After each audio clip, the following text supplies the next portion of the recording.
एक बड़ी खबर, बुरी खबर इंडी गठबंधन के लिए। चंडीगढ़ में इंडी गठबंधन को जोरदार झटका लगा। चंडीगढ़ में बीजेपी ने मेयर का चुनाव जीत लिया।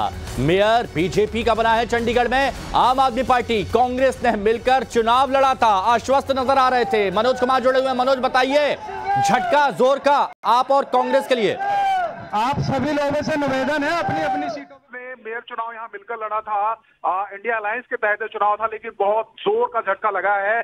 बीजेपी के मनोज सोनकर मेयर निर्वाचित हुए हैं। अभी कुछ मिनट पहले ही नतीजे घोषित किए गए हैं। 35 पार्षदों का चंडीगढ़ नगर निगम है और एक वोट सांसद का है, तो कुल 36 वोट पड़े थे।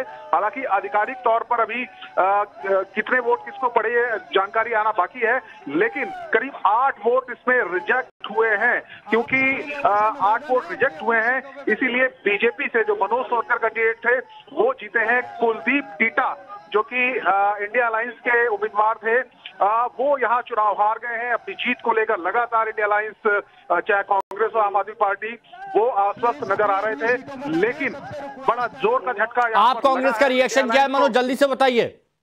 देखिए, अभी क्योंकि सिर्फ मेयर का चुनाव हुआ है, डिप्टी मेयर और सीनियर डिप्टी मेयर का चुनाव भी आज ही होना है।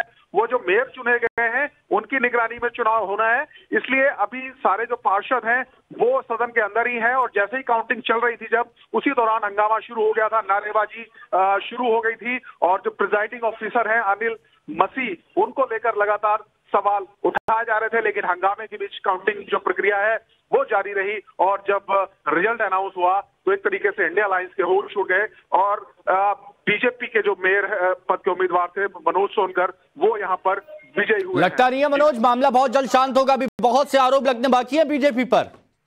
बिल्कुल बिल्कुल, देखिए, अब यहाँ से एक सिलसिला जरूर शुरू होगा, सवाल जरूर उठाए जाएंगे, क्योंकि लगातार जो पार्षद थे कांग्रेस के, आम आदमी पार्टी के, उनको निगरानी में रखा गया था, बाड़ेबंदी की थी, बहुत उनको चंडीगढ़ से भी दूर रखा गया, पंजाब में रखा गया था, और काफी कोशिशें की जा रही थी कि किस तरीके से पार्षदों को बचाया जाए। लेकिन उसमें तो इंडिया अलायंस सफल हो गया, लेकिन जब बात वो चुनाव की आई तो जोर का झटका इंडी गठबंधन को यहाँ पर लगा है। बहुत से विचार अभी चल रहे होंगे, सवाल भी उठेंगे, जवाब कब तक मिलेगा इंतजार करेंगे। शुक्रिया मनोज जुड़ने के लिए।